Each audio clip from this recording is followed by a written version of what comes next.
Welcome to genius online academy. Chapter wise test 1కి సంబంధించిన ఎగ్జామ్కి సంబంధించిన ఎక్స్ప్లెనేషన్ ఒకసారి మనం చూస్తే, match the following among the books given below, identify the correct economics.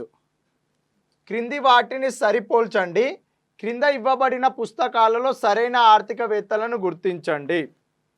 ఒక్కొక్క గ్రంథాన్ని ఏ ఆర్థికవేత్త రచించిండో ఆ ఆర్థికవేత్తలతోటి జతపరచాలి. అదే క్వశ్చన్ ఇక్కడ.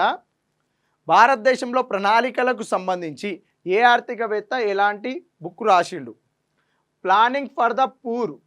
భారతదేశంలో పేదరికానికి సంబంధించి పేదల కోసం ప్రణాళిక అనే ఒక పుస్తకాన్ని రచించి భారతదేశంలో పేదరికాన్ని రూపుమాపడం కోసం ప్రత్యేకంగా ప్రణాళికలు అవసరం అని చెప్పి ప్లానింగ్ ఫర్ ద పూర్ అనే గ్రంథాన్ని రచించింది ఎవరు అని అంటే బిఎస్ మిన్హాస్.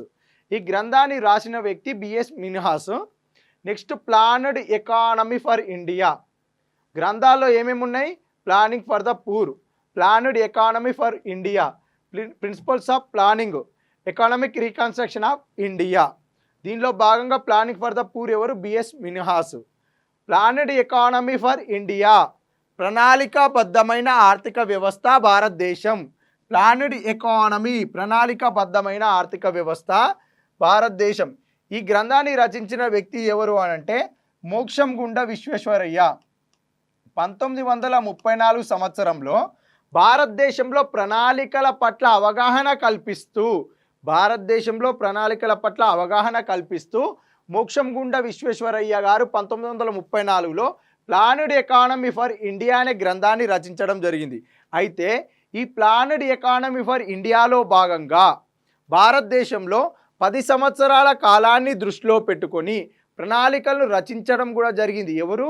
మోక్షంగుండ విశ్వేశ్వరయ్య గారు 1934లో భారతదేశంలో 10 సంవత్సరాల కాలాన్ని దృష్టిలో పెట్టుకొని ప్రణాళికలను రచించి ఈ ప్రణాళికల పట్ల అవగాహన కల్పిస్తూ ప్రణాళికలు ఏ విధంగా రచించాలి, ప్రణాళికలు ఏ విధంగా ఉండాలి, ప్రణాళికాబద్ధమైన ఆర్థిక వ్యవస్థ మరియు భారతదేశం అనే పుస్తకంలో పొందుపరచడం జరిగింది. ఎవరు? మోక్షంగుండ విశ్వేశ్వరయ్య గారు. ఈ మోక్షంగుండ విశ్వేశ్వరయ్య గారే భారతదేశానికి ప్రణాళికలను పరిచయం చేశారు కాబట్టి భారత ప్రణాళికల పితామహులుగా కూడా ఎవరిని పిలుస్తారంటే మోక్షంగుండం విశ్వేశ్వరయ్య గారిని పిలవడం జరుగుతుంది. ఈ planned economy for India, Mokshagundam Visvesvaraya. అంతేగా. Next, principles of planning. 1936లో ఏసీ లోక్నాథ్ అనే ఆర్థికవేత్త భారతదేశంలో ప్రణాళికల గురించి, ప్రణాళికల రచన గురించి, ప్రణాళికలు ఏ విధంగా ఉండాలనే అంశం గురించి ప్రిన్సిపల్స్ ఆఫ్ ప్లానింగ్ అనే గ్రంథంలో ఏసీ లోక్నాథ్ అనే ఆర్థికవేత్త తెలియజేయడం జరిగింది. Next, economic reconstruction of India. Economic reconstruction of India అనే గ్రంథంలో 1936లో కేఎన్ సేన్ అనే ఆర్థికవేత్త రచించడం జరిగింది. భారతదేశ ఆర్థిక పునర్నిర్మాణం 1936లో వచ్చిన ఈ గ్రంథము కేఎన్ సేన్ అనే ఒక ఆర్థికవేత్త రచించిండు. కేఎన్ సేన్ అనే ఆర్థికవేత్త. అయితే భారతదేశంలో ఆర్థిక వ్యవస్థ అనేది చిన్న భిన్నమైంది. భారతదేశ ఆర్థిక వ్యవస్థను పునర్నిర్మించాలి అంటే ప్రణాళికలు అవసరము. ఈ ప్రణాళికలకు సంబంధించి ప్రత్యేకంగా ఎకనామిక్ రీకన్స్ట్రక్షన్ ఆఫ్ ఇండియా భారతదేశ ఆర్థిక పునర్నిర్మాణము అనే ఒక గ్రంథాన్ని రచించి భారతదేశ ప్రణాళికల ఆవశ్యకతను, భారతదేశంలో ప్రణాళికల ద్వారానే భారతదేశ ఆర్థిక వ్యవస్థను పునర్నిర్మించవచ్చు అని చెప్పి భారతదేశ ఆర్థిక పునర్నిర్మాణం అనే గ్రంథం ద్వారా కేఎన్ సేన్ అనే ఆర్థికవేత్త 1936లో భారతదేశానికి ప్రణాళికల పరిచయంలో భాగంగా ఈ గ్రంథాన్ని వెలువరచడం జరిగింది. అదేవిధంగా మనం ఇంతసేపు 1934, 1936, 1936 అని మాట్లాడినాం. మనకి భారతదేశానికి ప్రణాళికలు రచించి అమలు చేసింది ఎవరు? భారత ప్రణాళిక సంఘం. 1950లో ఏర్పడ్డది భారత ప్రణాళిక సంఘం. ఈ 1950కి పూర్వం భారతదేశంలో ప్రణాళిక ఏ విధంగా రచించాలి, ఈ ప్రణాళికలు ఏ విధంగా ఉండాలి, ఈ భారతదేశ ప్రణాళికలకు సంబంధించి కృషి చేసిన పరిణామ క్రమం అంటే ఎవరెవరు భారతదేశంలో ప్రణాళికల ప్రస్తావన తీసుకొచ్చిరో వారి యొక్క పరిణామ క్రమంలో భాగంగా ఒక్కొక్క ఆర్థికవేత్త ఒక్కొక్క పుస్తకాన్ని రచించడం జరిగింది. 1934లో ప్రారంభము, 1950 వరకు ఎవరెవరు ప్రణాళికల గురించి ప్రస్తావించారు అనే పరిణామ క్రమంలో భాగంగా ఈ క్వశ్చన్ అడగడం జరిగింది. 1936 వరకు కేఎన్ సేన్ అనే ఆర్థికవేత్తని మాట్లాడుతున్నాం కదా. 1938 తర్వాత 1938లో మొట్టమొదటిసారిగా భారతదేశంలో ప్రణాళికల గురించి మాట్లాడిన మొట్టమొదటి జాతీయ నాయకుడు ఎవరు అనే క్వశ్చన్ వస్తే సుభాష్ చంద్రబోస్. ఎవరు? సుభాష్ చంద్రబోస్. ఈ అంశం కూడా చూసుకోవాలి. సుభాష్ చంద్రబోస్ 1938లో ప్రణాళికల గురించి మాట్లాడిన మొట్టమొదటి జాతీయ నాయకులు సుభాష్ చంద్రబోస్.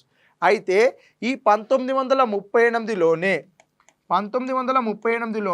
ఐఎన్సి ఆధ్వర్యంలో, ఇండియన్ నేషనల్ కాంగ్రెస్ ఆధ్వర్యంలో జాతీయ నేషనల్ ప్లానింగ్ కమిటీ, జాతీయ ప్రణాళిక కమిటీ అని ఒక దానిని ఏర్పాటు చేయడం కూడా జరిగింది.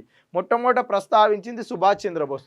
సుభాష్ చంద్రబోస్ అధ్యక్షతన ఇండియన్ నేషనల్ కాంగ్రెస్ మీటింగ్లో, ఐఎన్సి మీటింగ్ అధ్యక్షులు ఎవరు? సుభాష్ చంద్రబోస్. ఈ సుభాష్ చంద్రబోస్ అధ్యక్షతన జరిగిన జాతీయ కాంగ్రెస్ సమావేశంలో నేషనల్ ప్లానింగ్ కమిటీని 1938లో ఏర్పాటు చేసి ఈ నేషనల్ ప్లానింగ్ కమిటీకి అధ్యక్షులుగా జవహర్ లాల్ నెహ్రూను నియమించడం జరిగింది. ఎవరిని? జవహర్ లాల్ నెహ్రూను నియమించరు. ఈ జవహర్ లాల్ నెహ్రూ అధ్యక్షతన ఏర్పాటు చేసిన నేషనల్ ప్లానింగ్ కమిటీ యొక్క ముఖ్య విధి ఏంటిది అని అంటే 1938 తర్వాత భారతదేశంలో ఏ ప్రాంతాలలో ఎలాంటి పరిస్థితులు ఉన్నాయి, ఏ రాష్ట్రాలలో పేదరికం ఉంది, ఆ రాష్ట్ర పరిస్థితులకు అనుగుణంగా ప్రణాళికలను రచించి భారతదేశం మొత్తానికి ప్రాంతాల వైజ్గా ప్రణాళికలు అనేది అవసరము. ఈ మొత్తం భారతదేశంలో ప్రణాళికలు ఏ విధంగా ఉండాలి, ఏ ప్రాంతాలలో ఆ పరిస్థితులకు అనుగుణంగా ప్రణాళికలు ఉండాలో ఆ మొత్తానికి సంబంధించిన డాక్యుమెంటేషన్ తయారు చేయడమే నేషనల్ ప్లానింగ్ కమిటీ యొక్క ముఖ్య విధి. అయితే జాతీయ ప్రణాళిక కమిటీ భారతదేశంలోని పరిస్థితులను అంచనా వేసి ప్రణాళికలను రచించడం వరకు మాత్రమే వారి యొక్క బాధ్యత. ఈ రచించిన డాక్యుమెంట్ని తీసుకుని వెళ్ళి బ్రిటిష్ ప్రభుత్వానికి ఇవ్వాలి. ఎందుకు? 1938లో భారతదేశాన్ని పరిపాలించేది ఎవరు? బ్రిటిష్ ప్రభుత్వము. వీరు రచించిన ప్రణాళికలను తీసుకెళ్ళి బ్రిటిష్ ప్రభుత్వానికి సబ్మిట్ చేసి, అయ్యా మేము రచించిన ప్రణాళిక ప్రకారం భారతదేశంలో పరిపాలన చేయండి. ఈ పరిపాలన ద్వారా భారతదేశంలో ఉన్న కాస్త పేదరికం తగ్గుతుంది, నిరుద్యోగం తగ్గుతుంది, కాస్త కొన్ని రాష్ట్రాలలో ఆహార ధాన్యాల కొరత ఉంది, ఆహార ధాన్యాల కొరత కూడా తీరే అవకాశం ఉంటుంది, మేము వాటికి అనుగుణంగా ప్రణాళికలు రచించినము, ఈ డాక్యుమెంట్లో పొందుపరిచిన అంశాలన్నీ కూడా ప్రణాళికబద్ధంగా ఉన్నాయని చెప్పి నేషనల్ ప్లానింగ్ కమిటీ సబ్మిట్ చేస్తే బ్రిటిష్ ప్రభుత్వం పరిపాలనలో భాగంగా అమలు చేయొచ్చు, చేయకపోవచ్చు. కానీ వీరి యొక్క ముఖ్య విధి ప్రణాళికను రచించడం వరకే. ఈ సమయానికి వారు అనుకున్న అంశం అది. కానీ 1938లో ఏర్పాటు చేసిన నేషనల్ ప్లానింగ్ కమిటీ తన నివేదికను ఎప్పుడు సబ్మిట్ చేసింది అని అంటే 1948లో. వారి ఉద్దేశం ఏంటి? రచించాలి, బ్రిటిష్ ప్రభుత్వానికి సబ్మిట్ చేయాలి.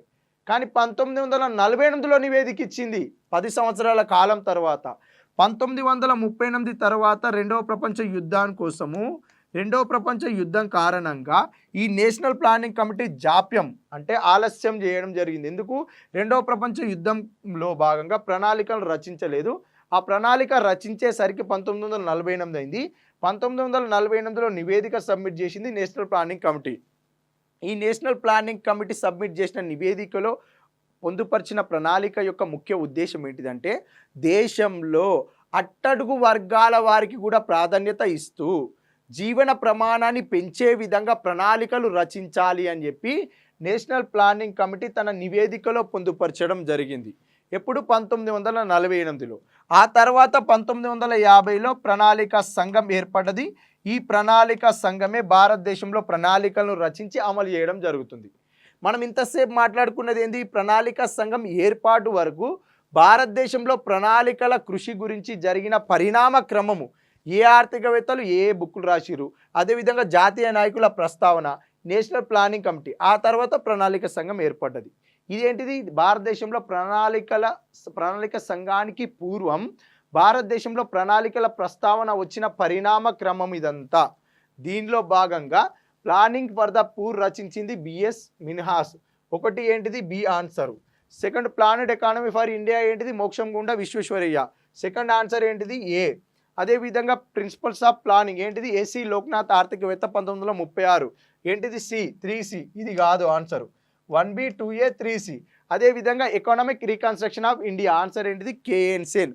1936లో కేఎన్ సేన్ ఆర్థికవేత్త తీసుకొచ్చిన బుక్కే భారతదేశ ఆర్థిక పునర్నిర్మాణం. ఆన్సర్ ఏంటిది? 4th D రావాలి. D answer. మొత్తంగా ఏంటిది ఇక్కడ? 3 ఆన్సర్ అవుతుంది. భారతదేశంలో ప్రణాళిక సంఘానికి పూర్వం భారతదేశంలో ప్రణాళికల ప్రస్తావన కోసం కృషి చేసిన ప్రతి వ్యక్తి యొక్క పరిణామ క్రమంలో భాగంగా అడిగిన క్వశ్చన్ ఇది. నెక్స్ట్ జాతీయ నాయకులపైన ప్రశ్న రావచ్చు, నేషనల్ ప్లానింగ్ కమిటీకి సంబంధించిన అధ్యక్షులపైన కూడా ప్రశ్న రావచ్చు. కాబట్టి ఈ పరిణామ క్రమం మొత్తం కూడా మనం నేర్చుకోవాలి. నెక్స్ట్ అంశం ఏంటిది అని అంటే క్రింది ఆర్థిక సంఘాలకు సరైన జతను ఎంచుకోవాలి. Choose the correct pair for the following economic associations. Finance committee చైర్మన్లు ఒక సైడు, ఈ ఫైనాన్స్ కమిటీ చైర్మన్లు అంటే ఏ ఆర్థిక సంఘానికి వారు చైర్మన్గా ఉన్నారో ఆ ఆర్థిక సంఘం యొక్క అమలు కాలము, ఆ ఆర్థిక సంఘం యొక్క అమలు కాలం ఒకసారి మనం ఇక్కడ చూడాలి. ఫస్ట్ ఏంటిది కేసీ నియోగి. కేసీ నియోగి ఏ ఆర్థిక సంఘానికి చైర్మన్గా పనిచేసిరు? మొదటి ఆర్థిక సంఘానికి చైర్మన్గా పనిచేయడం జరిగింది. నెక్స్ట్ వై వేణుగోపాల్ రెడ్డి 14వ ఆర్థిక సంఘానికి చైర్మన్గా పనిచేయడం జరిగింది. కేసీ పంత్ 10వ ఆర్థిక సంఘానికి చైర్మన్గా పనిచేయడం జరిగింది. సి రంగరాజన్ 12వ ఆర్థిక సంఘానికి చైర్మన్గా పనిచేయడం జరిగింది. మొదటి ఆర్థిక సంఘం అమలు కాలము, 14వ ఆర్థిక సంఘం అమలు కాలము, 10వ ఆర్థిక సంఘం అమలు కాలము, 12వ ఆర్థిక సంఘం అమలు కాలం, ఇవి జతపరచాలి. ప్రస్తుతానికి 16వ ఆర్థిక సంఘం కూడా నియమించడం జరిగింది.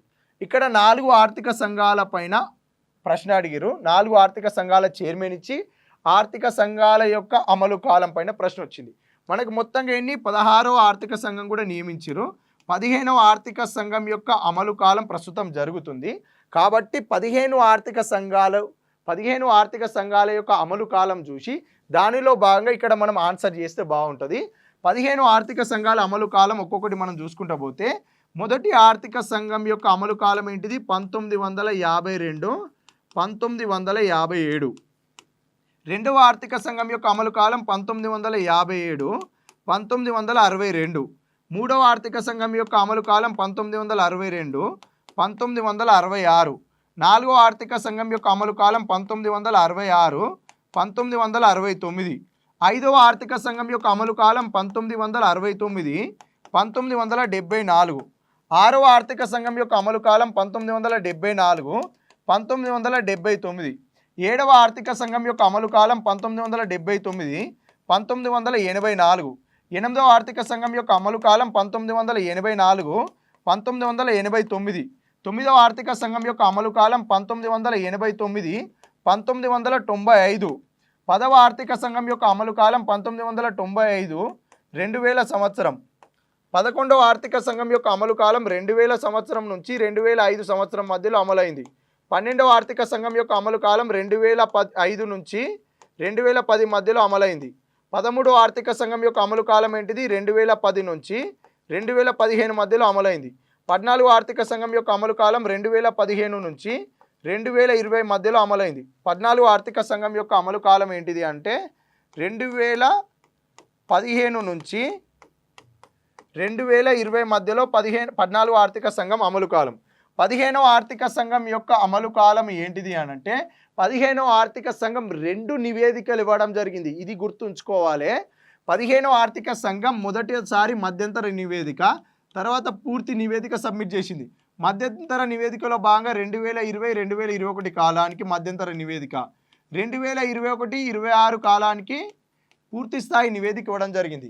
15వ ఆర్థిక సంఘం యొక్క అమలు కాలం అనే క్వశ్చన్ వస్తే 2020తో మొదలుకొని 2026 వరకు అనగా 6 సంవత్సరాల కాలానికి అమల్లో ఉంటుంది. ప్రస్తుతం 15వ ఆర్థిక సంఘం యొక్క సూచనలే అమలవుతున్నాయి. ఒక్కొక్క ఆర్థిక సంఘము ఆ సూచనలు అమలు కాలాల పీరియడ్లు ఈ విధంగా ఉన్నాయి. మొత్తంగా 15 ఆర్థిక సంఘాల అమలు కాలాలు. మనకి క్వశ్చన్లో భాగంగా కేసీ నియోగి మొదటి ఆర్థిక సంఘం యొక్క అధ్యక్షులుగా పనిచేసారు. మొదటి ఆర్థిక సంఘం యొక్క అమలు కాలం ఏంటిది? సూచనల యొక్క అమలు కాలము 1952 నుంచి 1957, 1952 నుంచి 1957. వై వేణుగోపాల్ రెడ్డి 14వ ఆర్థిక సంఘం యొక్క చైర్మన్గా పనిచేసారు. 14వ ఆర్థిక సంఘం యొక్క సూచనలు అమలు కాలం ఏంటిది? 14వ ఆర్థిక సంఘం యొక్క సూచనల అమలు కాలము 2015-2020, 2015-2020, 2015-2020 ఆప్షన్ డిలో ఉంది. కేసీ పంత్ 10వ ఆర్థిక సంఘం యొక్క చైర్మన్గా పనిచేయడం జరిగింది. 10వ ఆర్థిక సంఘం చైర్మన్గా పనిచేసిన కేసీ పంత్ యొక్క 10వ ఆర్థిక సంఘం యొక్క అమలు కాలం ఏంటిది అంటే 1995 నుంచి 2000 సంవత్సరం, 1995 నుంచి 2000 సంవత్సరం. సి రంగరాజన్ 12వ ఆర్థిక సంఘం యొక్క చైర్మన్గా పనిచేసిరు. 12వ ఆర్థిక సంఘం యొక్క అమలు కాలం ఏంటిది? ఇక్కడ 12వ ఆర్థిక సంఘం యొక్క అమలు కాలం 2005 2010. ఏంటిది ఇక్కడ ఉంది కదా, 2005 2010. 15వ ఆర్థిక సంఘం 2 నివేదికలు ఇచ్చింది. ఏంటిది? 2020-21 మధ్యంతర నివేదిక, 2021-26 పూర్తి స్థాయి నివేదిక. ఈ అంశాలు కూడా చూసుకోవాలి. మనకి ఆన్సర్ ఏంటిది ఇక్కడ? 1C. రెండోది ఏంటిది? Why Venugopal Reddy, D 2D రావాలి. 1C 2D రావాలి. అదేవిధంగా KC Pant, A option A 3కి ఏ. తర్వాత 4B సి రంగరాజన్, బి 2005-2010 12వ ఆర్థిక సంఘం యొక్క అమలు కాలం. ఆన్సర్ 3. అయితే మనకి ఇక్కడ ఏం చేసిండు? ఇక్కడ చైర్మన్లను ఇచ్చిండు. తెలివిగా అడిగిండు ప్రశ్న ఇక్కడ. ఏమని? ఇక్కడ చైర్మన్లు ఇవ్వడం జరిగింది. చైర్మన్లు ఏ ఆర్థిక సంఘానికి చైర్మన్గా ఉన్నారు, ఆ ఆర్థిక సంఘం యొక్క అమలు కాలం అడిగిండు. అంటే మనం ఏం చేయాలి? ఇప్పుడు 16 ఆర్థిక సంఘాల యొక్క చైర్మన్లను కూడా గుర్తుపెట్టుకోవాలి. మొదటి ఆర్థిక సంఘం యొక్క చైర్మన్ ఎవరు? కేసీ నియోగి. రెండవ ఆర్థిక సంఘం యొక్క చైర్మన్ ఎవరు? కె సంతానం. మూడవ ఆర్థిక సంఘం యొక్క చైర్మన్ ఎవరు? ఏకే చందా. నాలుగో ఆర్థిక సంఘం యొక్క చైర్మన్ ఎవరు? పివి రాజమన్నారు. ఐదవ ఆర్థిక సంఘం యొక్క చైర్మన్ ఎవరు? మహావీర్ త్యాగి. ఆరవ ఆర్థిక సంఘం యొక్క చైర్మన్ ఎవరు? కాసు బ్రహ్మానందరెడ్డి. ఏడవ ఆర్థిక సంఘం యొక్క చైర్మన్ ఎవరు? జేఎం షైలట్. ఎనిమిదవ ఆర్థిక సంఘం యొక్క చైర్మన్ ఎవరు? వైబి చౌహాన్. తొమ్మిదవ ఆర్థిక సంఘం యొక్క చైర్మన్ ఎవరు? ఎన్కేపి సాల్వే. 10వ ఆర్థిక సంఘం యొక్క చైర్మన్ ఎవరు? కేసీ పంత్. 11వ ఆర్థిక సంఘం యొక్క చైర్మన్ ఎవరు? ఏఎం ఖుస్రో. 12వ ఆర్థిక సంఘం యొక్క చైర్మన్ ఎవరు? సి రంగరాజన్. 13వ ఆర్థిక సంఘం యొక్క చైర్మన్ ఎవరు? విజయ్ కేల్కర్. 14వ ఆర్థిక సంఘం యొక్క చైర్మన్ ఎవరు? వై వేణుగోపాల్ రెడ్డి. 15వ ఆర్థిక సంఘం యొక్క చైర్మన్ ఎవరు? నందకిషోర్ సింగ్, ఎన్కే సింగ్. 16వ ఆర్థిక సంఘం యొక్క చైర్మన్ ఎవరు? అరవింద్ పనాగారియా. 16 ఆర్థిక సంఘాలు, 16 ఆర్థిక సంఘాల చైర్మన్లు, 16 ఆర్థిక సంఘాల యొక్క అమలు కాలం. ఇలాంటి ప్రశ్న వచ్చినా కరెక్ట్ ఆన్సర్ చేయొచ్చు. ఇలాంటి ప్రశ్నలు కూడా అడిగే ఆస్కారం ఉంటుంది కాబట్టి 16 ఆర్థిక సంఘాల పైన కూడా అవగాహన ఉండాలి. నెక్స్ట్ క్వశ్చన్, 15వ ఆర్థిక సంఘానికి సంబంధించి సరైన అంశాలను పరిశీలించుము. Consider the topics related to 15th finance commission. 15వ ఆర్థిక సంఘానికి సంబంధించి సరైన అంశాలను గుర్తించాలి అని అంటే 15వ ఆర్థిక సంఘానికి సంబంధించి ఎలాంటి ఆప్షన్స్ ఇచ్చిండో ఒకసారి మనం చూస్తే, 15వ ఆర్థిక సంఘాన్ని 2017లో ఎన్కే సింగ్ అధ్యక్షతన ఏర్పాటు చేయగా ఈ నివేదిక అమలు కాలం ఏంటిది? 2020 నుంచి 2026. 15వ ఆర్థిక సంఘాన్ని భారత రాజ్యాంగంలోని ఆర్టికల్ 280 ప్రకారం 2017 నవంబర్ 17 నాడు ఎన్కే సింగ్ అధ్యక్షతన ఏర్పాటు చేయడం జరిగింది. 2017 నవంబర్ 17 నాడు ఎన్కే సింగ్ అధ్యక్షతన ఏర్పాటు చేయడం జరిగింది. ఈ 15వ ఆర్థిక సంఘం యొక్క సూచనల అమలు కాలం ఏంటిది అంటే 2020-2026. ఓకే, ఈ 2020-2026 కరెక్ట్ ఆన్సర్. కానీ 15వ ఆర్థిక సంఘానికి సంబంధించి సూచనల అమలు కాలం పైన 3 ప్రశ్నలు అడిగే అవకాశం ఉంటుంది. ఎందుకంటున్నానంటే పూర్తి స్థాయి నివేదిక, మధ్యంతర నివేదిక 2 నివేదికలు ఇవ్వడం జరిగింది. ఈ మధ్యంతర నివేదిక అమలు కాల పరిమితి, పూర్తి స్థాయి నివేదిక అమలు కాల పరిమితి ప్రకారం చూస్తే మధ్యంతర నివేదిక అమలు కాల పరిమితి ఏంటిది? 2020-2021 మధ్యలో. పూర్తి స్థాయి నివేదిక కాల పరిమితి ఏంటిది? 2021 నుంచి 2026 మధ్యలో పూర్తి స్థాయి నివేదిక అమలు కాల పరిమితి. 15వ ఆర్థిక సంఘం మధ్యంతర నివేదిక ప్రకారం సూచనల అమలు కాల పరిమితి ఏంటిది అనే క్వశ్చన్ వస్తే 2020-2021. 15వ ఆర్థిక సంఘం ప్రకారం పూర్తి స్థాయి నివేదిక ఆధారంగా సూచనల అమలు కాల పరిమితి అనే క్వశ్చన్ వస్తే 2021-2026. ఇవి చూడాలి. ఇవి 2 అడగకుండా 15వ ఆర్థిక సంఘం యొక్క నివేదిక అమలు కాలం అని డైరెక్ట్ ప్రశ్న వస్తే 2020 నుంచి 2026 వరకు అమలు కాల పరిమితి. క్వశ్చన్లో మధ్యంతర నివేదిక ప్రకారము, పూర్తి స్థాయి నివేదిక ప్రకారం అని చెప్పి క్వశ్చన్లో మెన్షన్ చేస్తే మధ్యంతర నివేదిక 2020-2021, పూర్తి స్థాయి నివేదిక అంటే 2021-2026 కూడా మనం చూడాలి. ఇక్కడ క్వశ్చన్లో మధ్యంతర పూర్తి స్థాయి అడగలేదు కాబట్టి ఈ నివేదిక అమలు కాలం ఏంటిది? 2020 నుంచి 2026, 2020 నుంచి 2026, 6 సంవత్సరాల కాలానికి. ఇది చూసుకోవాలి. ఈ ఆర్థిక సంఘానికి ముఖ్య కార్యనిర్వహణ అధికారిగా అరవింద్ మెహతా వ్యవహరించడం జరిగింది. చీఫ్ ఎగ్జిక్యూటివ్ ఆఫీసర్, సిఈఓగా అరవింద్ మెహతా వ్యవహరించారు. ఈ 15వ ఆర్థిక సంఘాన్ని ప్రణాళికకు సంబంధించి అంటే ఈ ఆర్థిక సంఘాన్ని దినదినం అబ్జర్వ్ చేస్తూ దాన్ని ఎప్పటికప్పుడు పర్యవేక్షించే వ్యక్తే చీఫ్ ఎగ్జిక్యూటివ్ ఆఫీసర్. ఇతను ఎవరు? అరవింద్ మెహతా గారు. ఈ అరవింద్ మెహతా గారితో పాటు 15వ ఆర్థిక సంఘం యొక్క నిర్మాణం ఏంటిది? 1+4. ఒకరు ఎవరు చైర్మన్ ఎవరు ఎన్కే సింగ్. నలుగురు సభ్యులు ఎవరు అనూప్ సింగ్, అశోక్ లహారి, రమేష్ చంద్, అజయ్ నారాయణ్ జా. ఈ నలుగురు సభ్యులు ఎవరెవరు అనూప్ సింగ్, అశోక్ లహారి, రమేష్ చంద్, అజయ్ నారాయణ్ జా అనేది నలుగురు సభ్యులు. ఒకరు చైర్మన్ ఎవరు ఎన్కే సింగ్, నలుగురు సభ్యులు. వీళ్ళతో పాటు సిఈఓ ఎవరు అరవింద్ మెహతా గారు సిఈఓగా వ్యవహరించడం జరిగింది. 15వ ఆర్థిక సంఘం కేంద్ర పన్నుల్లో 41% వాటాను రాష్ట్రాలకు బదిలీ చేయాలని చెప్పి సూచించింది. 15వ ఆర్థిక సంఘం ఇప్పుడు కేంద్ర ప్రభుత్వము పన్ను వసూలు చేసి, అంటే కేంద్ర ప్రభుత్వం విధించే 5 రకాల పన్నులు ఒక రకమైన పన్ను ఏంటిది, కేంద్రమే పన్ను విధిస్తుంది, కేంద్రమే పన్ను వసూలు చేస్తుంది. ఈ వచ్చిన ఆదాయం ఉంటుంది కదా, ఈ ఆదాయం మొత్తాన్ని ఆర్థిక సంఘం ఏం చేస్తుంది అంటే వర్టికల్ డివల్యూషన్ మెథడ్లో సెంట్రల్కి స్టేట్స్కి మధ్య ఆదాయాన్ని విభజించడం జరుగుతుంది. ఈ కేంద్ర పన్నుల్లో రాష్ట్రాలకు 15వ ఆర్థిక సంఘం ఎంత 41% వాటాను కేటాయించడం జరిగింది. 41% వాటాను రాష్ట్రాలకు బదిలీ చేయాలని చెప్పి సూచించింది. అందులో 41%తో పాటు 1% జమ్మూ అండ్ కాశ్మీర్ కేంద్రపాలిత ప్రాంతానికి కూడా కేటాయించడం జరిగింది. 41% జమ్మూ అండ్ కాశ్మీర్ కేంద్రపాలిత ప్రాంతాన్ని మినహాయించి మిగిలిన రాష్ట్రాలన్నిటికీ కూడా కేటాయించాలి. ఈ 41% రాష్ట్రాలకు ఏ విధంగా కేటాయిస్తారు, హారిజంటల్ డివల్యూషన్ మెథడ్లో రాష్ట్రాలకు కేటాయించడం జరుగుతుంది. ఈ హారిజంటల్ డివల్యూషన్ ఏ భారతాలు తీసుకున్నారో తర్వాత క్వశ్చన్లో చూద్దాం.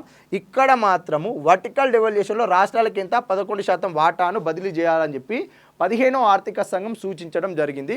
కేంద్ర పన్నుల్లో రాష్ట్రాల యొక్క వాటా 15వ ఆర్థిక సంఘం ప్రకారం 2021-26 రెవెన్యూ గ్రాంట్లు అధికంగా పొందే రాష్ట్రం ఏంటిదంటే పశ్చిమ బెంగాల్. Correct answer.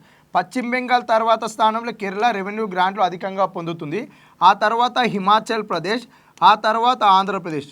వరుసగా చూస్తే వెస్ట్ బెంగాల్, సెకండ్ ప్లేస్లో కేరళ, ఆ తర్వాత స్థానంలో హిమాచల్ ప్రదేశ్, ఆ తర్వాత స్థానంలో ఆంధ్రప్రదేశ్. అంటే రెవెన్యూ లోటు గ్రాంట్లు 15వ ఆర్థిక సంఘం ప్రకారం రెవెన్యూ లోటు గ్రాంట్లు అధికంగా పొందే రాష్ట్రాల వరుస క్రమాన్ని గుర్తించండి అంటే వెస్ట్ బెంగాల్, కేరళ, హిమాచల్ ప్రదేశ్, ఆంధ్రప్రదేశ్. ఈ 4 రాష్ట్రాలు కూడా మనం చూసుకోవాలి. మొదటి స్థానంలో ఉంది వెస్ట్ బెంగాల్ కాబట్టి ఇది కూడా కరెక్ట్ ఆన్సర్. ఇది ఒక కరెక్ట్ ఆన్సర్. ఇది కరెక్టే, ఇది కరెక్టే. మొత్తం ఏంటిది 1 2 3 4 ఇవన్నీ కూడా కరెక్టే. 4th option correct answer. 3rd question అయిపోయింది. 4th క్వశ్చన్కి సంబంధించిన సమాచారం చూస్తే 15వ ఆర్థిక సంఘం ప్రకారం గ్రాంట్ ఇన్ ఎయిడ్కి సంబంధించి సరైన జతను ఎంపిక చేయండి. 15వ ఆర్థిక సంఘం ప్రకారం గ్రాంట్ ఇన్ ఎయిడ్కి సంబంధించి సరైన జతను ఎంపిక చేయండి.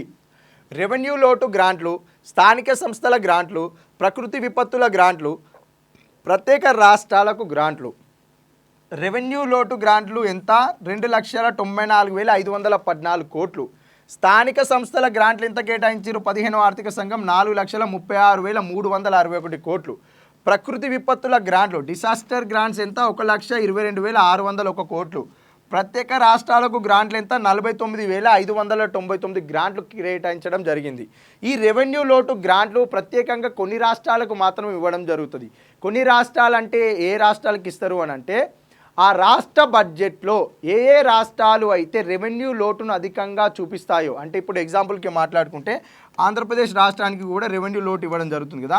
ఆంధ్రప్రదేశ్ రాష్ట్రంలో రెవెన్యూ రాబడి, రెవెన్యూ వ్యయం, రెవెన్యూ రాబడి కన్నా రెవెన్యూ వ్యయం అధికమైనప్పుడు ఏర్పడే వ్యత్యాసం లోటు ఉంటుంది కదా. ఈ లోటుని ఏమంటాము అని అంటే రెవెన్యూ డెఫిసిట్ అని పిలవడం జరుగుతుంది. రాబడి 800 వస్తుంది, వ్యయం 1600 అవుతుంది. అంటే వచ్చేది 800, పోయేది 1600. డెఫిసిట్ ఎంత 800. డెఫిసిట్ అధికంగా ఉంది, డబల్ ఉన్నది. అంటే ఎంతైతే వస్తుందో అంత వ్యయం డబల్ అవుతుంది కాబట్టి ఇక్కడ డెఫిసిట్ రెవెన్యూ లోటు అధికంగా ఉంది కాబట్టి ఇలా రెవెన్యూ లోటు అధికంగా ఉండే రాష్ట్రాలకు ప్రత్యేకంగా కేంద్ర ఆర్థిక సంఘము కేంద్ర ప్రభుత్వ సూచన మేరకు రెవెన్యూ లోటు గ్రాంట్లు కూడా ఇవ్వడం జరుగుతుంది. ఈ రెవెన్యూ లోటు గ్రాంట్లు కొన్ని రాష్ట్రాలకు ఇవ్వడం జరుగుతుంది. అది కూడా అత్యధిక రెవెన్యూ లోటు ఉన్న గ్రాంట్లకే ఇస్తారు. రెవెన్యూ రాబడి అంటే ఏంటిది, ప్రభుత్వం యొక్క సాధారణ పరిపాలనలో భాగంగా ప్రభుత్వానికి వచ్చే రాబడి రెవెన్యూ రాబడి. ప్రభుత్వం యొక్క సాధారణ పరిపాలనలో భాగంగా ప్రభుత్వం చేసే వ్యయమే రెవెన్యూ వ్యయం. ప్రస్తుతానికి వ్యయం చేయడానికి కావలసినంత రాబడిని సాధించుకోలేని వైఫల్యానికి నిదర్శనమే రెవెన్యూ లోటు. వైఫల్యం ఎవరిది, ప్రభుత్వం యొక్క వైఫల్యం. ఎందుకు, ప్రభుత్వం యొక్క పరిపాలనలో భాగంగానే ప్రభుత్వానికి వచ్చే రాబడి కదా, ప్రభుత్వం యొక్క పరిపాలనలో భాగంగానే ప్రభుత్వానికి చేసే వ్యయమే కదా. రాబడి సాధించుకోలేని, వ్యయానికి కావలసిన రాబడిని సాధించుకోలేని వైఫల్యానికి నిదర్శనమే రెవెన్యూ లోటు. ఫార్ములా రూపంలో చెప్పాలి, ఆర్థిక పరిభాషలో చెప్పాలి అని అంటే రెవెన్యూ రాబడి కన్నా రెవెన్యూ వ్యయం అధికమైనప్పుడు ఏర్పడితే రెవెన్యూ లోటు. ఈ రెవెన్యూ లోటు భారతదేశంలో అధికంగా ఉన్న రాష్ట్రాలను ఎంపిక చేసి వారికి రెవెన్యూ లోటును పూడ్చడం కోసం రెవెన్యూ లోటు గ్రాంట్లను కూడా 15వ ఆర్థిక సంఘం ద్వారా కేంద్రం ఇవ్వడం జరుగుతుంది. 15వ ఆర్థిక సంఘం ఎంత ఇచ్చింది రెవెన్యూ లోటు గ్రాంట్లు? 2,94,514 కోట్లు. ఇది కూడా చూసుకోవాలి. నెక్స్ట్ క్వశ్చన్ మనం ఇక్కడ చూస్తే 15వ ఆర్థిక సంఘం ప్రకారం క్రింద ఇవ్వబడిన అంశాలను పరిశీలించుము. మొత్తం గ్రాంట్లు అధికంగా పొందిన రాష్ట్రం, ప్రకృతి విపత్తు నిర్వహణ గ్రాంట్లు అధికంగా పొందిన రాష్ట్రం, స్థానిక సంస్థల గ్రాంట్లు తక్కువగా పొందిన రాష్ట్రం, మొత్తం గ్రాంట్లు తక్కువగా పొందిన రాష్ట్రం. మొత్తం గ్రాంట్లు అధికంగా పొందిన రాష్ట్రం ఉత్తరప్రదేశ్ రాష్ట్రం. ఉత్తరప్రదేశ్ తర్వాత వెస్ట్ బెంగాల్కి మొత్తం గ్రాంట్లు అధికంగా పొందిన రాష్ట్రాల్లో రెండవ రాష్ట్రం. మొదటిది ఏంటిది? ఉత్తరప్రదేశ్. ఆ తర్వాత స్థానంలో వెస్ట్ బెంగాల్ ఉంది. అయితే ప్రకృతి విపత్తుల నిర్వహణ గ్రాంట్లు, డిసాస్టర్ గ్రాంట్స్ అధికంగా పొందిన రాష్ట్రం ఏంటిది అని అంటే మహారాష్ట్ర.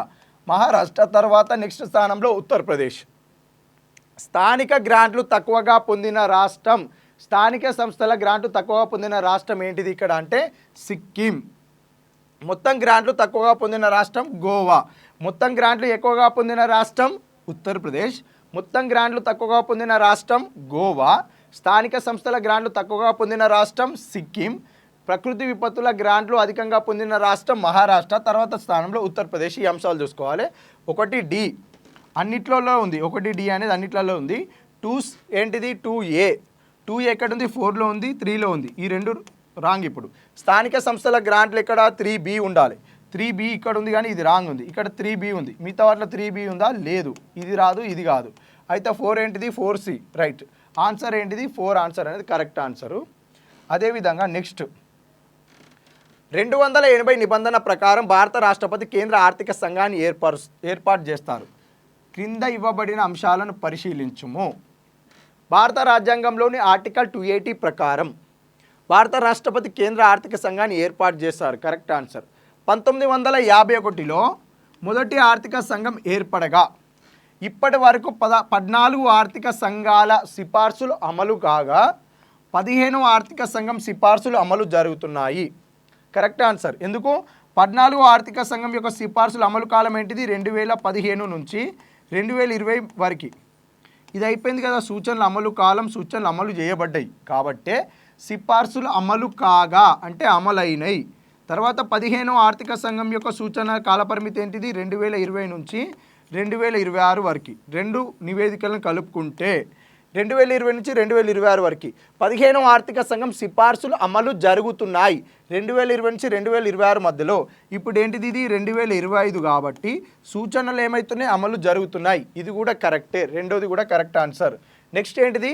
భారత రాజ్యాంగంలోని 275 నిబంధన ప్రకారం ఆర్టికల్ 275 ప్రకారం కేంద్ర ప్రభుత్వం రాష్ట్రాలకు స్థానిక సంస్థలకు ఇవ్వవలసిన గ్రాంట్స్ ఇన్ ఎయిడ్లను సూచిస్తుంది. భారత రాజ్యాంగంలోని ఆర్టికల్ 275 ప్రకారం కేంద్ర ప్రభుత్వం రాష్ట్రాలకు స్థానిక సంస్థలకు ఇవ్వాల్సిన గ్రాంట్స్ ఇన్ ఎయిడ్లను సూచిస్తుంది. ఈ గ్రాంట్లను ఆర్థిక సంఘం ద్వారా డివైడ్ చేసి ఆర్థిక సంఘం ఆధ్వర్యంలోనే రాష్ట్రాలకు కేటాయించడం జరుగుతుంది. ఏ ఆర్టికల్ ప్రకారం? 275 ప్రకారం. అదేవిధంగా 13వ ఆర్థిక సంఘాన్ని 2002లో విజయ్ కేల్కర్ అధ్యక్షతన ఏర్పాటు చేయగా దాని సిఫార్సులను 2005, 2010 మధ్య అమలు చేశారు. ఇది రాంగ్. ఎందుకు అనంటే 12వ ఆర్థిక సంఘాన్ని 2002లో ఏర్పాటు చేశారు. 12వ ఆర్థిక సంఘాన్ని సి రంగరాజన్ అధ్యక్షతన ఏర్పాటు చేయడం జరిగింది. 12వ ఆర్థిక సంఘం యొక్క సూచనల అమలు కాలం 2005 నుంచి 2010 మధ్యలో ఉండే. ఇక్కడ ఏమిచ్చిండు? 13వ ఆర్థిక సంఘం. 13వ ఆర్థిక సంఘాన్ని ఎప్పుడు ఏర్పాటు చేశారు అంటే 2007లో ఏర్పాటు చేయడం జరిగింది. ఎవరి అధ్యక్షతన ఏర్పాటు చేసిరు? విజయ్ కేల్కర్ అధ్యక్షతన ఏర్పాటు చేస్తే 13వ ఆర్థిక సంఘం యొక్క సూచనల అమలు కాలపరిమితి ఏంటిది? 2010 నుంచి 2015 మధ్యలో. అంటే ఇక్కడ ఏమి ఇవ్వాలి? 12వ ఆర్థిక సంఘాన్ని 2002లో సి రంగరాజన్ అధ్యక్షతన ఏర్పాటు చేస్తే దాని సిఫార్సులను 2005-10 మధ్యలో అమలు చేశారు అంటే అప్పుడు కరెక్ట్ అవుతుండే. కానీ ఇక్కడ ఇవ్వడం 13వ ఆర్థిక సంఘాన్ని ఇచ్చిండు. ఇక్కడ 2007 రావాలి. విజయ్ కేల్కర్ కరెక్టే, కానీ సిఫార్సుల దగ్గర 2010 నుంచి 2015 మధ్యలో అమలైన 13వ ఆర్థిక సంఘం కాబట్టి ఇది రాంగ్. 1, 2, 3 అనేది కరెక్ట్ ఆన్సర్ అవుతుంది. 1 2 3 కరెక్ట్ ఆన్సర్. ఆప్షన్ ఏ అనేది కరెక్ట్ ఆన్సర్ ఇక్కడ. ఇది చూసుకోవాలి. నెక్స్ట్ క్వశ్చన్ మనం ఇక్కడ చూస్తే క్రింది వాటిని జతపరచండి. జాబితా 1 జాబితా 2. అజయ్ చిబ్బర్, సుకుమాయ్ చక్రవర్తి, రాజా చెల్లయ్య, కేసీ నియోగి. అజయ్ చిబ్బర్ ఎవరు? వీరి అధ్యక్షతన ఏ కమిటీ వేయడం జరిగింది అని అంటే అజయ్ చిబ్బర్ని 2014 ఫిబ్రవరిలో ప్రణాళికా సంఘం యొక్క మనుగడ కోసం ప్రణాళికా సంఘాన్ని కొనసాగించాలా వద్దా, ఈ ప్రణాళికా సంఘం మనుగడ కోసం ప్రత్యేకంగా ఇండిపెండెంట్ ఎవాల్యుయేషన్ ఆఫీస్ అని అజయ్ చిబ్బర్ అధ్యక్షతన ఏర్పాటు చేయడం జరిగింది. ఏంటిది? Independent evaluation office. Independent evaluation office ఎవరి అధ్యక్షతన ఏర్పాటు చేయడం జరిగింది? అజయ్ చిబ్బర్ అధ్యక్షతన ఇండిపెండెంట్ ఎవాల్యుయేషన్ ఆఫీస్ని ఏర్పాటు చేసి ప్రణాళిక సంఘాలను కొనసాగించాలా వద్దా వీటిపైన అధ్యయనం చేయాలని చెప్పి కమిటీని ఏర్పాటు చేస్తే, ఇండిపెండెంట్ ఎవాల్యుయేషన్ ఆఫీస్ని ఏర్పాటు చేస్తే వీరు ఏం చెప్పారంటే చైనాలో అమల్లో ఉన్న విధంగా ప్రణాళిక సంఘాన్ని రద్దు చేసి చైనాలో ప్రస్తుతం అమలవుతున్న ఎన్డిఆర్సి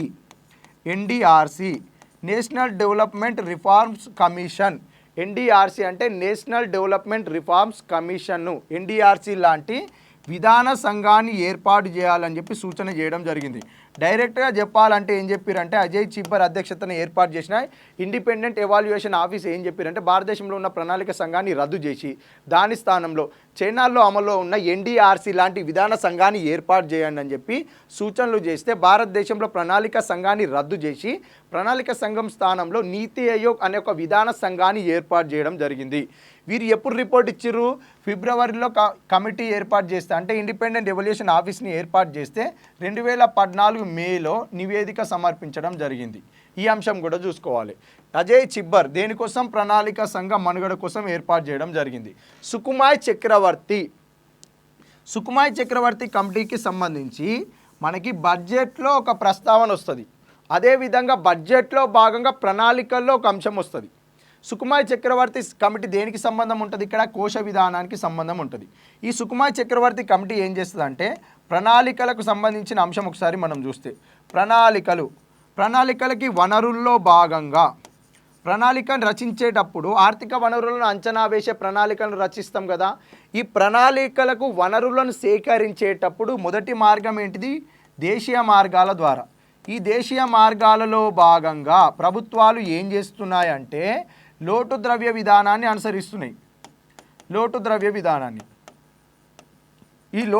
విధానాన్ని అనుసరిస్తున్నాయి అని చెప్పి సుకుమాయ్ చక్రవర్తి కమిటీ ఈ అంశాన్ని తెరమీకి తీసుకురావడం జరిగింది. ఈ అంశం గురించి ప్రస్తావిస్తూ బడ్జెట్లో భాగంగా ప్రణాళికలకు నిధులు కేటాయించేటప్పుడు ప్రత్యేకంగా లోటు ద్రవ్య విధానాన్ని అనుసరించడం మంచిది కాదని చెప్పి మొట్టమొదటిసారిగా సూచించిన వ్యక్తి ఎవరంటే సుకుమాయ్ చక్రవర్తి కమిటీ. ఈ సుకుమాయ్ చక్రవర్తి కమిటీని ఎవరు నియమించారు అంటే 1982లో ఆర్బీఐ ద్రవ్య విధానాన్ని అధ్యయనం చేయడం కోసము ఏర్పాటు చేస్తే 1982లో కమిటీని ఏర్పాటు చేస్తే 1985లో నివేదిక సమర్పించింది. ఈ నివేదికలో భాగంగా బడ్జెట్కి సంబంధించిన 2 అంశాల ప్రస్తావనలో ఒకటి ఏంటిది? ప్రణాళికలకు సంబంధించి ప్రణాళికలకి వనరులు కేటాయించేటప్పుడు మీరు రెవెన్యూ వ్యయంలో భాగంగానే కేటాయించాలి. ప్రత్యేకంగా ప్రణాళిక వనరుల కోసం మీరు లోటు ద్రవ్య విధానాన్ని అనుసరించకూడదు అని చెప్పి తెలియజేసిన కమిటీయే సుకుమాయ్ చక్రవర్తి కమిటీ. ఈ సుకుమాయ్ చక్రవర్తి కమిటీ ప్రణాళికల అంశంలో భాగంగా ఇంకొక అంశం బడ్జెట్లో భాగంగా తీసుకొచ్చిన ఇంకొక అంశం ఏంటిదంటే కోశ లోటు అనే ప్రస్తావనని కూడా తీసుకొచ్చింది సుకుమాయ్ చక్రవర్తి కమిటీ. కోశ లోటు అంటే ఏంటిది? ఇప్పుడు బడ్జెట్ ఉంది ఇక్కడ. ఈ బడ్జెట్లో ఏముంటుంది? ఇక్కడ మొత్తం ఆదాయం, మొత్తం వ్యయం, మొత్తం ఆదాయం, మొత్తం వ్యయం. అంటే ఆదాయం అంటే ఏంది? ఇది రాబడి, మొత్తం రాబడి ఇక్కడ ఎంత వచ్చింది? 1000 రూపాయలు వచ్చింది. వ్యయం ఎంత అవుతున్నాయి? ఇక్కడ 1400 అవుతున్నాయి. బడ్జెట్ లోటు ఎంత? 400 రూపాయలు. మొత్తం రాబడి కన్నా మొత్తం వ్యయం అధికమైతే ఏర్పడే లోటు బడ్జెట్ లోటు. ఈ రాబడిలో భాగంగా ఒక 400 రూపాయలు ఏం చేస్తున్నారు? మార్కెట్ నుంచి రుణాలు తీసుకురావడం జరుగుతుంది. మార్కెట్ నుంచి రుణాలు తీసుకొస్తారు. ఇది ఏ సంవత్సరం బడ్జెట్? ఎగ్జాంపుల్కి 1997-98 సంవత్సరం యొక్క బడ్జెట్ అనుకుందాం. ఈ బడ్జెట్లో భాగంగా రాబడి అంశాలు 1000 రూపాయలు, వ్యయ అంశాలు 1400 రూపాయలు, బడ్జెట్ లోటు -400 రూపాయలు మాత్రమే ప్రస్తావించారు. రుణాలు తీసుకొచ్చిన 400 రూపాయల ప్రస్తావన బడ్జెట్లో ఎక్కడా కూడా లేదు. రాబడిలో భాగంగానే ఈ రుణాలను సూచిస్తారు. అయితే సుకుమార్ చక్రవర్తి కమిటీ ఏం చేసిందంటే ఈ బడ్జెట్లో భాగంగా కేంద్ర బడ్జెట్ను ప్రవేశపెట్టినప్పుడు ఈ రుణాల ప్రస్తావన లేకుండా బడ్జెట్ యొక్క వాస్తవికతను ప్రతిబింబింపజేయట్లేదు. ఈ రుణాల ప్రస్తావనను కూడా బడ్జెట్లో తీసుకొచ్చి బడ్జెట్ యొక్క వాస్తవికతను ప్రతిబింబించేలా బడ్జెట్ను ప్రవేశపెట్టాలి. దీనికోసం ప్రత్యేకంగా మీరు రాబడుల్లో భాగంగా చూపిస్తున్న ఈ 400 రూపాయల రుణాలను ప్రత్యేకంగా ఒక కోశ లోటుగా తీసుకొచ్చి బడ్జెట్లో ప్రవేశపెట్టాలని చెప్పి సూచించిన కమిటీ సుకుమార్ చక్రవర్తి కమిటీ. అయితే ఇతను ఏమంటుండు, రాబడి 1000 రూపాయలు అంటారు. రాబడిలో భాగంగా 400 రూపాయలు మార్కెట్ రుణాలు తెచ్చారు. మార్కెట్ రుణాలు మళ్ళీ తిరిగి చెల్లించాల్సినవి, అవి అప్పే. ఇప్పుడు బడ్జెట్ లోటులో 400 రూపాయలు లోటు వచ్చింది, ఇది కూడా రుణాలు తెచ్చుకుంటాం, ఇది కూడా అప్పే. అప్పును మనం 400 రూపాయలుగా మాత్రమే సూచిస్తున్నాం. ఈ 400 రూపాయలు కూడా అప్పే కదా. ఈ 400 రూపాయలను కూడా బడ్జెట్ లోటుకు జత చేయండి. బడ్జెట్ లోటు మార్కెట్ నుంచి తీసుకొచ్చిన రుణాలు ఎంత? 400 రూపాయలు. ఏ సంవత్సరం? ఈ ఆర్థిక సంవత్సరానికి.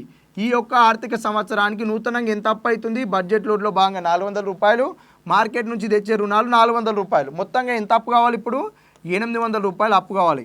ఈ అప్పును ప్రత్యేకంగా కోశ లోటుగా చూపించాలని చెప్పి సూచించిన కమిటీయే సుకుమార్ చక్రవర్తి కమిటీ. ఈ సుకుమార్ చక్రవర్తి కమిటీ సూచనల అనుగుణంగా 1997-98 ఆర్థిక సంవత్సర బడ్జెట్ నుంచి బడ్జెట్లో ప్రత్యేకంగా రుణాలకు సంబంధించి కోశ లోటును తీసుకురావడం జరిగింది. కోశ లోటు ప్రతి సంవత్సరం కూడా సూచిస్తారు. దీని యొక్క డెఫినేషన్ ఏంటిది?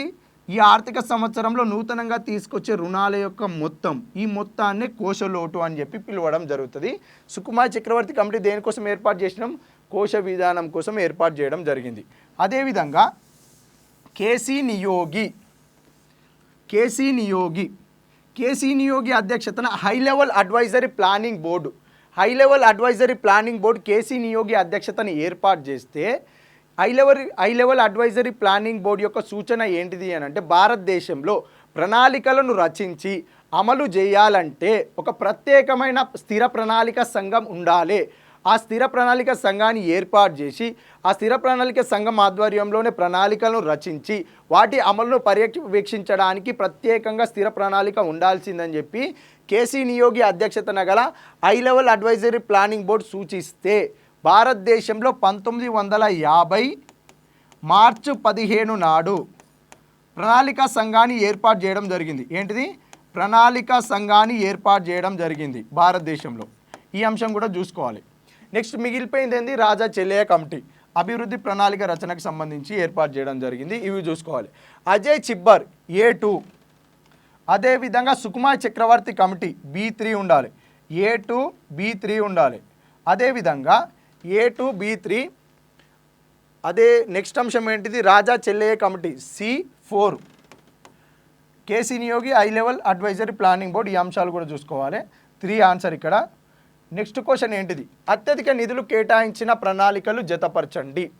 అత్యధిక నిధులు కేటాయించిన ప్రణాళికలు జతపరచండి అనేది క్వశ్చన్. ఇక్కడ మనకి ఇక్కడ 10వ ప్రణాళిక, 5వ ప్రణాళిక, 9వ ప్రణాళిక, 6వ ప్రణాళిక ఇవ్వడం జరిగింది. 10వ ప్రణాళికలో అత్యధిక నిధులు శక్తికి కేటాయించారు, కానీ ఖర్చు దేనికి చేసిరు? సాంఘిక సేవలకు ఖర్చు చేయడం జరిగింది. సామాజిక సేవలకు ఖర్చు చేసిరు. అత్యధిక కేటాయింపులు శక్తికి చేసిరు, కానీ ఖర్చు మాత్రం సామాజిక సేవలకు, సాంఘిక సేవలకు ఖర్చు చేసిరు. 5వ ప్రణాళిక పరిశ్రమలు మరియు ఖనిజాలకు అత్యధిక వ్యయం చేసిరు. 9వ ప్రణాళిక రవాణా సమాచారానికి. 6వ ప్రణాళిక శక్తిలో భాగంగా విద్యుత్కి. 6, 7, 8 ప్రణాళికలకు అత్యధిక కేటాయింపులు దేనికి చేసిరంటే శక్తికి అత్యధిక కేటాయింపులు చేయడం జరుగుతుంది. అది కూడా చూసుకోవాలి. ఒకటి ఏంటిది? C 3 ఉంది. 5D అది సెకండ్ డి రెండింటిలో ఉంది, ఇది కాదు. 3 ఏంటిది? నెక్స్ట్ 3B ఇది కాదు. ఆన్సర్ 2. నెక్స్ట్ క్రింది వాక్యాలలో సరైనది ఏది? Which of the following sentence is correct? 1938లో ఐఎన్సి సమావేశం హరిపురాలో జరగడం జరిగింది. 1938లో ఐఎన్సి సమావేశం ఎక్కడ జరిగింది? హరిపురాలో జరిగింది. ఈ సమావేశంలో ప్రణాళికల కోసం ఒక ప్రణాళిక కమిటీని ఏర్పాటు చేశారు. 1938లో ఐఎన్సి సమావేశం హరిపురాలో జరిగింది. ఎవరి అధ్యక్షతన జరిగింది? సుభాష్ చంద్రబోస్ అధ్యక్షతన జరిగింది. ఎవరి అధ్యక్షతన జరిగింది? ఇది సుభాష్ చంద్రబోస్ అధ్యక్షతన జరిగింది. 1938లో ఐఎన్సి సమావేశం. ఈ సమావేశంలో ప్రణాళికల కోసం ఒక జాతీయ ప్రణాళిక కమిటీని ఏర్పాటు చేశారు. ఈ ప్రణాళిక కమిటీకి అధ్యక్షులు ఎవరు? జవహర్లాల్ నెహ్రూ. హరిపురాలో జరిగిన ఐఎన్సి సమావేశానికి అధ్యక్షులు ఎవరు? సుభాష్ చంద్రబోస్. అదేవిధంగా కేసీ నియోగి అధ్యక్షతన ఏర్పాటు చేసిన high level advisory planning board సూచన మేరకే భారతదేశంలో 1950 మార్చి 15న కేంద్ర మంత్రి మండలి తీర్మానం మేరకు ప్రణాళిక సంఘాన్ని ఏర్పాటు చేయడం జరిగింది. కేంద్ర మంత్రి మండలి తీర్మానం మేరకు ఏర్పాటు చేయడం జరిగింది అంటే ప్రణాళిక సంఘం రాజ్యాంగేతర సంస్థ, చట్టబద్ధ సంస్థ కాదు, రాజ్యాంగబద్ధ సంస్థ కాదు, శాసనేతర సంస్థ. అంటే కేంద్ర మంత్రి మండలి తీర్మానం మేరకు మాత్రమే ప్రణాళిక సంఘాన్ని ఏర్పాటు చేసినాం. ఇది ఒక సలహా సంఘం మాత్రమే. సరైనది ఏది గుర్తించండి అన్నారు. అన్ని సరైనవే. 1 2 3 4 1 2 3 4 అన్నీ కూడా సరైనవే. Option 4 correct answer. ఇక్కడ ఇది కూడా చూసుకోవాలి. క్రింది ప్రణాళికలను జతపరచండి. జాబితా A. Match the following plans.